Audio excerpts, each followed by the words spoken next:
আসসালামু আলাইকুম ভিউয়ার্স, আশা করি ভালো আছেন। আজকের টিউটোরিয়াল আদব ফটোশপ পার্ট 7। ইতিপূর্বে পার্ট 6-এ দেখানো হয়েছে সিলেকশন টুলের সবগুলো টুল সম্পর্কে আলোচনা করা হয়েছে। কিন্তু এই সবগুলো টুলসের একটা রিভিউ আছে। রিভিউটা হচ্ছে সিলেকশন করে মূলত আমরা কি করি। তো আর কথা নয়, চলুন শুরু করা যাক।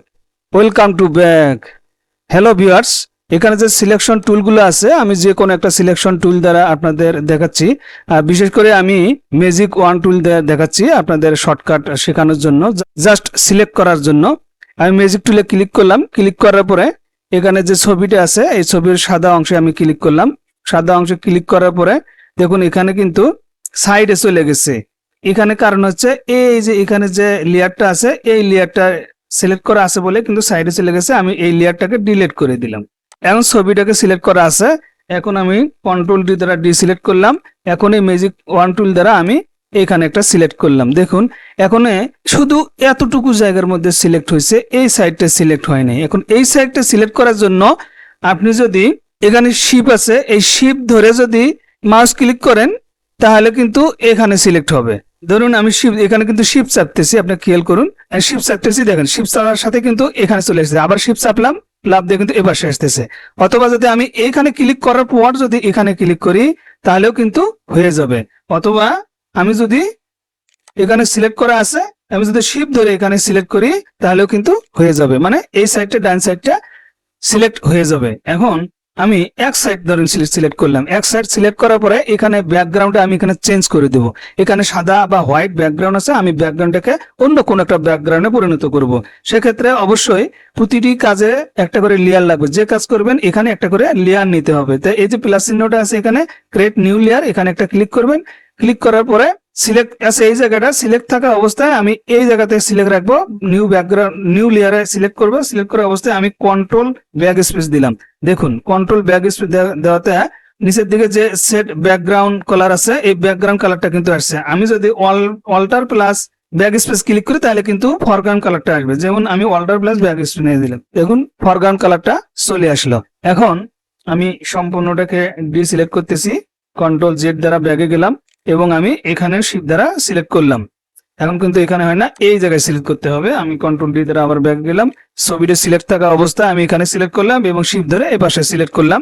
সিলেক্ট করার পরে এই যে লেয়ার আছে উপরে, এই লেয়ারটা সিলেক্ট থাকা অবস্থায় আমি কন্ট্রোল ব্যাক স্পেস দিলাম অথবা অল্টার ব্যাক স্পেস দিলাম, যে কোনোটা দিয়ে আমি এখানে ব্যাকগ্রাউন্ডে চেঞ্জ করে দিলাম। এখন এখানে কিন্তু অবশ্যই শিপ প্লাস F6 দ্বারা এখানে ফেদার দিতে হবে। এই যে আমি এখানে 2 ফেদার দিলাম, ফেদার দিয়ে ওকে বাটনে ক্লিক করলাম।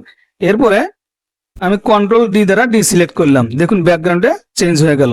এভাবে আমরা যে কোনো জায়গা সিলেক্ট করে এখানে ব্যাকগ্রাউন্ডে আমরা রিমুভ করতে পারি। ধরুন আমি আর একটা ছবি নিয়ে আসি। ধরুন এখানে একটা ছবি নিয়ে আসি। ধরুন আমি এই ছবিটা নিলাম, ওপেন বাটনে ক্লিক করলাম। ক্লিক করার পর ছবিটা চলে আসলো। ছবিটা চলে আসার পরে এখানে ভিন্ন কালার আছে। এই ভিন্ন কালারের ব্যাকগ্রাউন্ড চেঞ্জ করার জন্য বিভিন্ন নিয়ম আছে। এই নিয়ম অনুসারে এগুলো চেঞ্জ করতে হয়। তবুও ধরেন ম্যাজিক ওয়ান টুলে সিলেক্ট করলাম। সিলেক্ট করার পর এখানে ক্লিক করলাম, এই জায়গাটা ক্লিক করলাম, এই জায়গাটা ক্লিক করলাম। যেমন ক্লিক হচ্ছে না, যেখানে যেখানে কালার আছে সেখানে আলাদাভাবে ক্লিক হচ্ছে। এভাবে সবগুলো জায়গায় ক্লিক করলাম। আবার অবজেক্ট সিলেকশন টুল দ্বারা যদি অথবা কুইক সিলেকশন টুল দ্বারা যদি আমি সিলেক্ট করি, এভাবে সিলেক্ট হয়ে যাবে। দেখুন আমি এটা ব্যাকগ্রাউন্ড এখানে সরাচ্ছি। সরানোর সাথে এগুলো কিন্তু সবগুলো আস্তে আস্তে সিলেক্ট হয়ে যাচ্ছে। আচ্ছা, আমি এটা বাদ দিলাম। কন্ট্রোল জেড দ্বারা আমি ফিরে আসলাম। ফিরে আসার পরে এখানে ম্যাগনেটিক পলিগোনাল টুল দ্বারা আমি এখানে সিলেক্ট করলাম। এখান থেকে এভাবে ধরলাম, এখানে পাশ দিয়ে জাস্ট খালি পাশ দিয়ে নিয়ে যাচ্ছি আমি। আপনারা সুন্দরভাবে করবেন। আমি দ্রুত করছি যা আপনাদের শুধু দেখানোর জন্য। এভাবে ধরুন আপনি সিলেক্ট করলেন। সিলেক্ট করার পরে আপনারা দ্রুত করবেন না, আপনারা ধীরে ধীরে করবেন। আমি জাস্ট আপনাদের ধারণা দেওয়ার জন্য এভাবে সিলেক্ট করতেছি। এটা কিন্তু বাইরে চলে গেছে, বাইরে কিন্তু হবে। আপনারা এইভাবে কন্ট্রোল প্লাস শিপ ধরবেন। শিপ ধরে উপরে আই বাটনে ক্লিক করবেন। এখানে দেখুন control plus sheep plus I বাটনে ধরবেন। কন্ট্রোল শিপ প্লাস আই বাটনে ধরবেন, তাহলে সিলেকশনটা বাইরে চলে যাবে। এখন কন্ট্রোল শিপ প্লাস আই বাটনে ক্লিক করলাম, সিলেকশনটা বাইরে চলে গেল।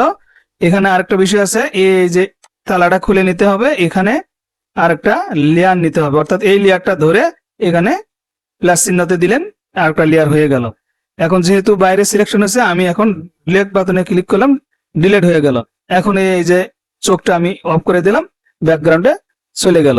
আপনারা কিন্তু এগুলো ঠিক করে নেবেন, আমি জাস্ট দেখার জন্য এরকম করে দিলাম। এরপরে যদি একটা লেয়ার নিলাম, লেয়ার নিয়ে আমি যদি কন্ট্রোল প্লাস ব্যাক স্পেস দেই, ব্যাক স্পেস দেওয়ার সাথে দেখুন অল্টার প্লাস ব্যাক স্পেস দিলাম, কন্ট্রোল প্লাস ব্যাক স্পেস দিলাম, আবার অল্টার প্লাস ব্যাক স্পেস দিলাম, ব্যাকগ্রাউন্ডে চেঞ্জ হয়ে গেল। আপনাদের দেখানোর জন্য জাস্ট আমি করলাম তাড়াহুড়া করে, আপনারা সুন্দরভাবে এগুলো করে নেবেন। তো ভিউয়ার্স, আজকের ভিডিও এ পর্যন্তই ছিল। যদি ভিডিওটি ভালো লাগে অবশ্যই পেজটি আমার ফলো দিয়ে রাখবেন এবং ইউটিউব চ্যানেলটি সাবস্ক্রাইব করে দিতে ভুলবেন না, এবং কমেন্টে জানাবেন যদি ভিডিওগুলো ভালো লাগে, অবশ্যই কমেন্টে আমাকে জানাবেন, এবং কোনো প্রশ্ন থাকলেও সেটাও কমেন্টে জানাবেন এবং লাইক করে দিবেন। Thank you.